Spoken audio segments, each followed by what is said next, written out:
Զանազան ասացվածքներ, այսպես է ասում Յահվեն, անիծյալ լինի այն մարդը, որ մարդու է վստահում և մարմին իրեն բազուկ է դարձնում, և որի սիրտը խոտորում է Յահվեից, նա պիտի լինի ինչպես Մոշենին անապատում, երբ բարիքը գա, այն չպիտի տեսնի, պիտի բնակվի անապատի խանձված տեղերում, աղի և անբնակ երկրում, օրհնյալ լինի այն մարդը, որ Յահվեին է վստահում, և Յահվեն է նրա վստահությունը, նա ջրերի մոտ ընկված մի ծառի նման կլինի, նա իր արմատները կձգի գետի մոտով և չի տեսնի տաքության գալու ժամանակը, նրա տերևները կանաչ կլինեն, երաշտի տարում նա չի մտահոգվի և չի դադարի պտուղ տալուց, սիրտը ամենից ավելի խաբեբա է և կամակոր, այն ով կարող է հասկանալ, ես Յահվես, փորձում եմ սիրտը, քննում եմ միտքը, որ մարդուն տամ իր ճանապարհների համեմատ և իր արարքների արդյունքի համեմատ, անիրավությամբ հարստություն դիզող իր չածածը թխսող կաքավի պես է,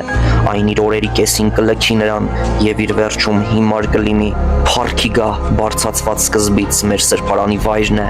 ով Յահվե, Իսրայելի հույսը, քեզ բոլոր լքողները պիտի ամաչեն, քեզանից հեռացողները գետնին են գրվելու, որովհետև թողեցին Յահվեին, կենաց ջրի աղբյուրին։